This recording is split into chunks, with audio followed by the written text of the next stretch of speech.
ভারতবর্ষের পতাকা মাড়াচ্ছে বোকার মতো, অদ্ভুত আচরণ, ভারতবর্ষকে হুঙ্কার।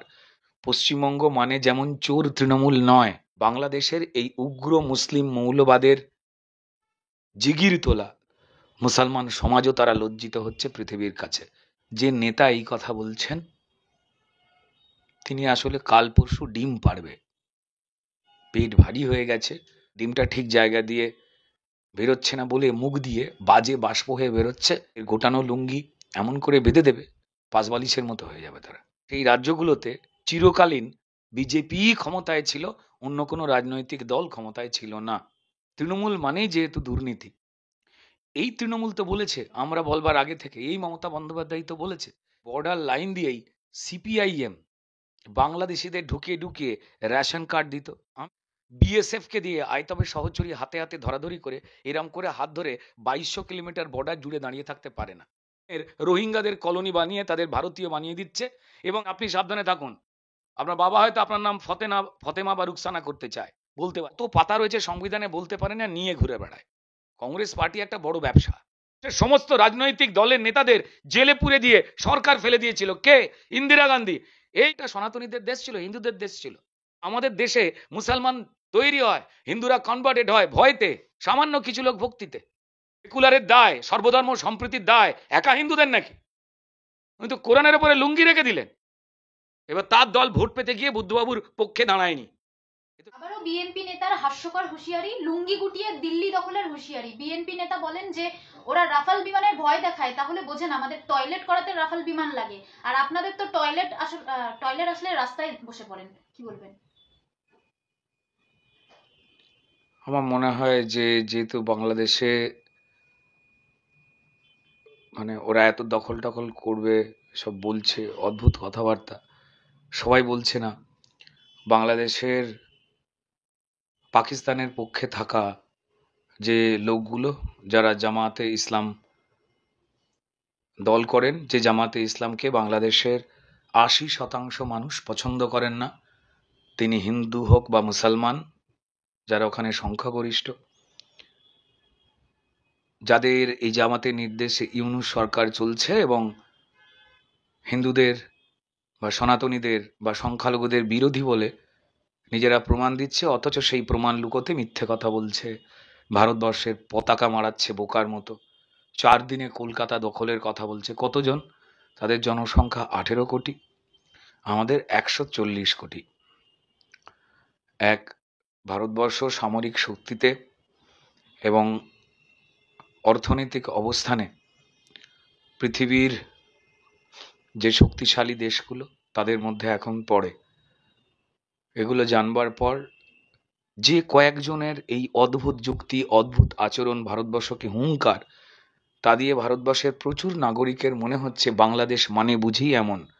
আবার বলছি, পশ্চিমবঙ্গ মানে যেমন চোর তৃণমূল নয়। পশ্চিমবঙ্গে সারা ভারতবর্ষের কাছে পরিচয় তৃণমূল ফুটিয়েছে চোরের রাজ্য, চুরির রাজ্য, খুন প্রাণ চলে যাওয়ার রাজ্য, চাল চুরির রাজ্য, চাকরি চুরির রাজ্য। এটার বাইরে আসলে যে বড় পশ্চিমবঙ্গ আছে, যে মুক্তি চাইছে তৃণমূলের থেকে, ঠিক তেমনই বাংলাদেশের এই উগ্র মুসলিম মৌলবাদের জিগির তোলা দাওয়া যাওয়া মানে জামাতে ইসলাম এবং কিছু সহযোগী দল ছাড়া বাকি বাংলাদেশের প্রচুর সংখ্যাগুরু সুস্থ মাথার মুসলমান সমাজও তারা লজ্জিত হচ্ছে পৃথিবীর কাছে। সনাতনীদের উপরে অত্যাচার তারা দেখেও, ঠিক মমতা যেভাবে পুলিশকে দিয়ে ক্রাইম এবং ক্রিমিনালকে রক্ষা করান, ওখানেও এই জামাতে ইসলামের নির্দেশে ইউনিশ সরকার তাই করছে। শুধু এটুকুই কথা বলবো, ডিমের দাম 120 থেকে 140 টাকা জোড়া। যে দেশ তার 80% জনগণকে ডিম আলু পেঁয়াজ খাওয়াতে পারে না, আমার মনে হয় যে নেতা এই কথা বলছেন তিনি আসলে কাল পরশু ডিম পাড়বে। পেট ভারী হয়ে গেছে, এই সমস্ত কথা বলে ফেলেছে। আমি চাই তিনি বা তারা আরো ডিম পাড়ুন, যারা বাজে বকছেন। ডিমটা ঠিক জায়গা দিয়ে বেরোচ্ছে না বলে মুখ দিয়ে বাজে বাষ্প হয়ে বেরোচ্ছে এবং অসহিষ্ণুতার পক্ষে কথাবার্তা শোনা যাচ্ছে বাংলাদেশের।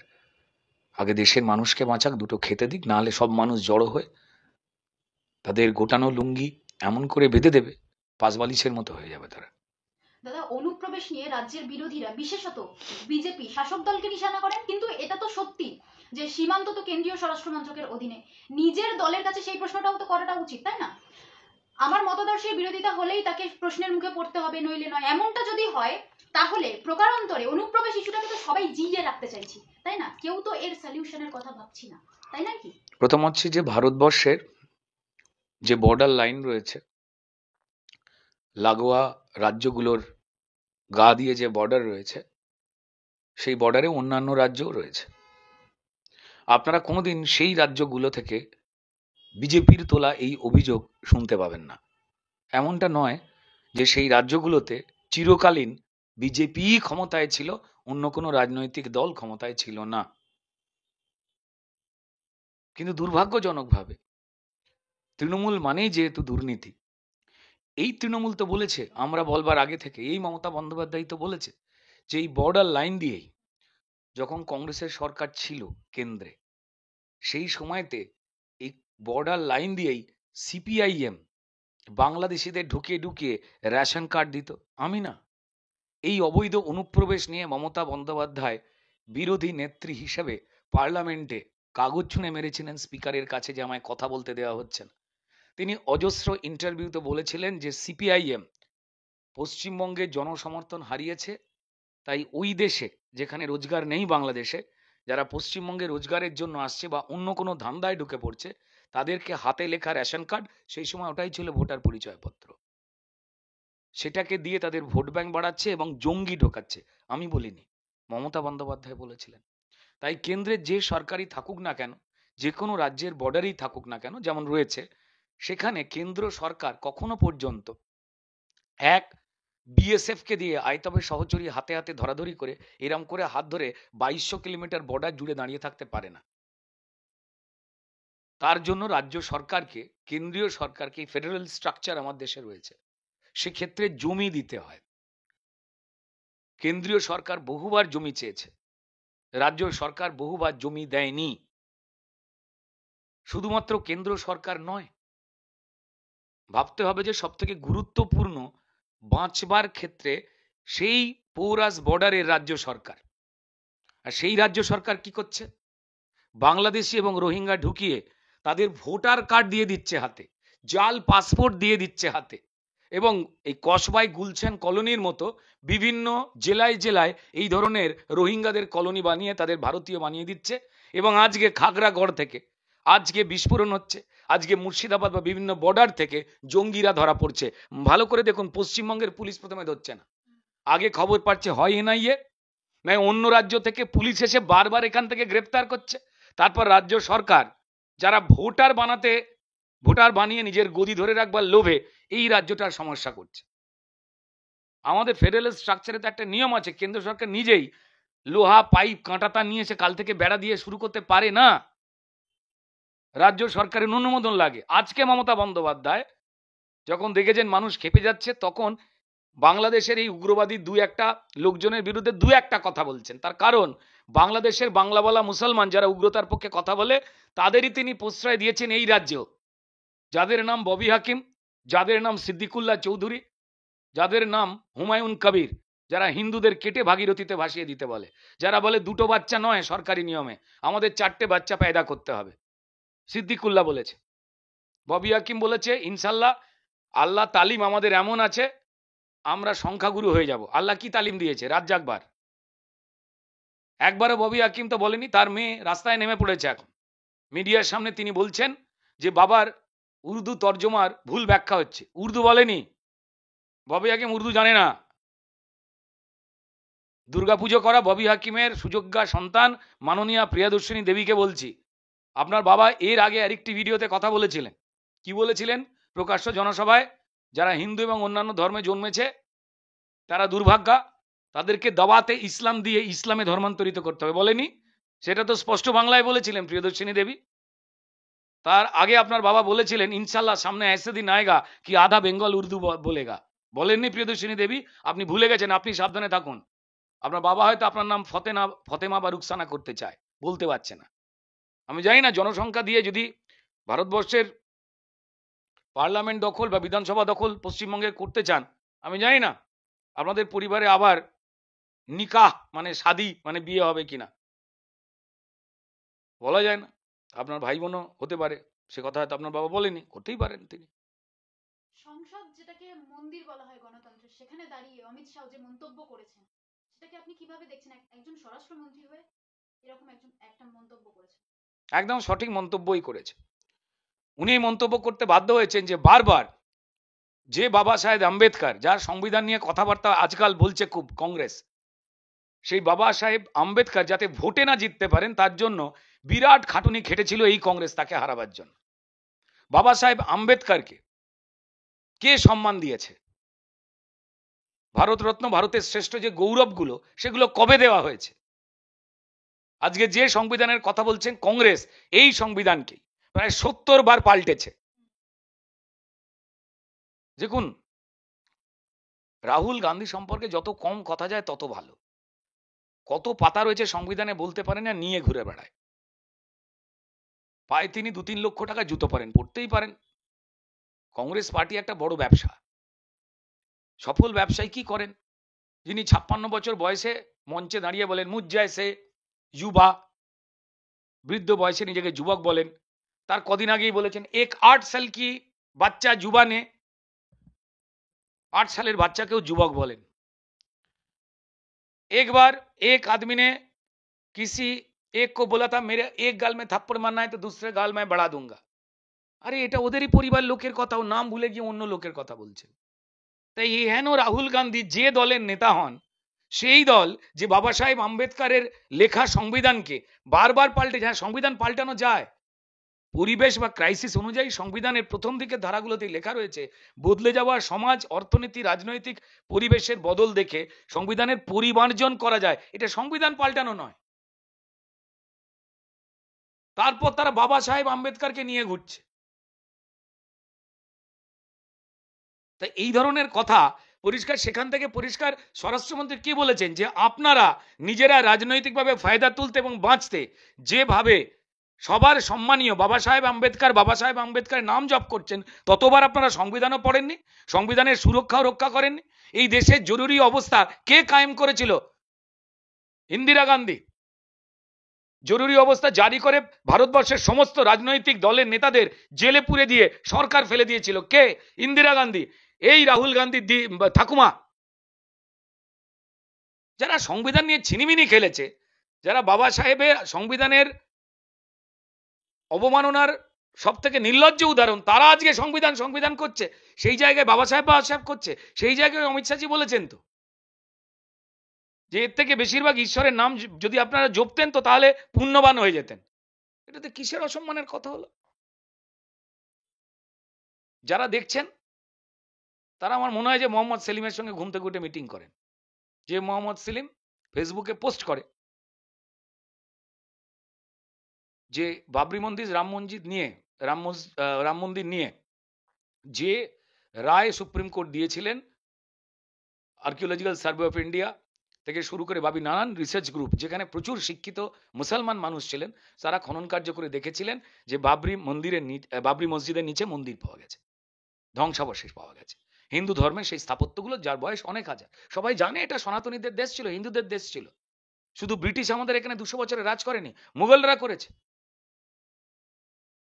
বাবর, হুমায়ুন, আকবর এরা সমস্ত বাইরে থেকে এসেছিল মশলার ব্যবসা করতে, এই দেশে ঢুকেছিল। আমাদের দেশে মশলা তৈরি হতো চীনে সাপ্লাই দেওয়ার জন্য। তারপর এখানে পরিষ্কার তারা ঘাঁটি গাড়তে চায়। হিন্দুদের মন্দিরগুলোতে পড়া স্বর্ণ এবং লক্ষ লক্ষ কোটি কোটি টাকা সেই সময় প্রণামীর উপর নজর পড়ে এবং তারা শাসন ক্ষমতা বল রাখতে চায়। এবং তারপর থেকে আমাদের দেশে মুসলমান তৈরি হয়, হিন্দুরা কনভার্টেড হয় ভয়তে, সামান্য কিছু লোক ভক্তিতে। পরপর 5 জন ভারতবর্ষ স্বাধীন হওয়ার পর আপনারা জানেন যে পরপর 5 টার্মের কংগ্রেসের রাজত্বকালে 50-55 বছর তারা রাজত্ব করেছে। 5 জন পরপর শিক্ষামন্ত্রী মুসলমান মানুষ ছিলেন।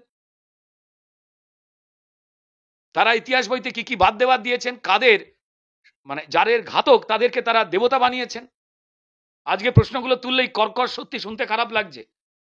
সেকুলারের গান আমরা গাইবো, একের বিনতে দুটি কুসুম নজরুলের লেখা হিন্দুরা গাই। হিন্দুরা এই কবিতা পড়ি। সেকুলারের দায়, সর্বধর্ম সম্প্রীতির দায় একা হিন্দুদের নাকি? আজকে মুসলমান সমাজ তো আমার দেশে দ্বিতীয় সংখ্যাগুরু, আমার রাজ্যে দ্বিতীয় সংখ্যাগুরু। যাবতীয় নজরুলের কবিতা একে বৃন্তে দুটি কুসুম পাঠ করবে হিন্দু বাড়ির বাচ্চারা, আর তাদের মাদ্রাসায় শেখানো হবে যে আল্লাহ ছাড়া পৃথিবীতে আর কোনো আরাধ্য দেবতা নেই। এটা তো হতে পারে না। আমরা প্রত্যেকে নিজের ধর্মকে ভালোবাসবো, কিন্তু অন্য ধর্মকে আমি মাইক বাজিয়ে অস্বীকার করব? এটা তো ঠিক নয়। মোহাম্মদ সেলিম পোস্ট করছে যে রাম মন্দির বাবরি মসজিদ নিয়ে যে রায় বেরিয়েছিল 2রা ডিসেম্বরে, ওটা ভার্ডিক বেরিয়েছিল, ইনসাফ বেরোয়নি। এ তো ববি হাকিমের সুরেই কথা। তিনি আবার সেকুলার কোন একটি দলের রাজ্যের সব থেকে বড় নেতা, কিন্তু কোরআনের উপরে লুঙ্গি রেখে দিলেন, সংবিধানের উপর তার উপরে কোরআন রাখলেন। এ তো ভয়ঙ্কর কথাবার্তা। যারা যা বলেছেন আমি বলবো এগুলো থেকে বেরিয়ে আসতে। প্রত্যেক দেশেই সংখ্যালঘু সংখ্যাগুরু থাকেন, তারা যে যার মতো করে থাকেন, ধর্মাচরণ করেন, করবেন। কিন্তু সিপিএম এবং তৃণমূল যে মুসলমান সহজ সরল সম্প্রদায়কে ঠকিয়ে ভোটে জিতছে, এই 26-এ 2-1টা সিট সিপিএম পাওয়ার জন্য, আর মানুষের রায় 2024-এর ভোটে যেভাবে হাজার চুরি জোচ্চুরি মার লুটের পরেও বিজেপিকে প্রায় 40% ভোট দিয়ে বসে আছে পশ্চিমবঙ্গের জনগণ, 26-এ দেখতে পাচ্ছে তৃণমূল যে বদলটা ঘটবেই। তাই মুসলমান ভোটটাকে এরা টাইট করেছে কিভাবে? উগ্রতায় শান দিয়ে। যে কারণে ববি হাকিম, সিদ্দিকুল্লাহ চৌধুরী, হুমায়ুন কবির এদের জেল হয়নি। নিউট্রাল চোখে দেখতে হবে। এটা পরিষ্কার সনাতনীদের দেশ। সনাতনীদের দেশ মানে আমরা হুঙ্কার দিয়ে কথা বলবো এমন নয় ভাই। উল্টো দিক থেকে তো আমি মিনিমাম ভদ্রতা, মিনিমাম শালীনতাটুকু আছে মানে আর চাইবো। যারা ধরা পড়ছে পশ্চিমবঙ্গের বুক থেকে, যে যে জঙ্গিগুলো ধরা পড়েছে, তারা মাদ্রাসা খুলে বাচ্চাদের পড়াচ্ছিল। আজকে বুদ্ধবাবু চলে গেছেন, কিন্তু এই বুদ্ধদেব ভট্টাচার্য জাস্ট বছর 10 আগে মানে যখন ক্ষমতায় ছিলেন শেষ দিকে এসে তিনি বলেছিলেন, প্রায় বছর 15-20 আগে তিনি বলেছিলেন যে বর্ডার লাইনের মাদ্রাসাগুলো বন্ধ করে দেওয়া উচিত, এখানে অনেক বেআইনি বা খারাপ শিক্ষা দেওয়া হচ্ছে বাচ্চাদের, হিন্দু বিরোধিতা শিক্ষা দেওয়া হচ্ছে, হালালা করা কি করে শেখানো হয়, কাটা যায়, সেই সব শেখানো হচ্ছে। এবার তার দল ভোট পেতে গিয়ে বুদ্ধবাবুর পক্ষে দাঁড়ায়নি, এ তো সবাই জানে। আমাদেরকে এক হতে হবে, হিন্দু মুসলমান প্রত্যেকেই তার সহনশীলতার পরিচয় দিতে হবে। সেকুলার মানে পরিষ্কার, যাতে আমি আমার ধর্ম পালন করব, অন্য মানুষ অন্য ধর্মের পালন করবে। আমরা কেন হুঙ্কার দিয়ে ধর্মান্তকরণের কথা বলবো, কেন কেটে ভাগীরথীতে ভাসিয়ে দেওয়ার কথা বলবো? কারা বলছে? হিন্দুরা বলছে। সংখ্যালঘু হিন্দু হয়ে খালি এটা শুনে যেতে হবে আর তোমার ছোট ভাই ভুল করেছে, গাল টিপে ওকে ক্ষমা করে দাও। এগুলো সুপরিকল্পিত বিভেদের তৈরি করার কথা। এই সেকুলার কমিউনিস্ট হোক, কংগ্রেসই হোক, তৃণমূল হোক, তারা ভাবুন এই কথাগুলো কি মারাত্মক।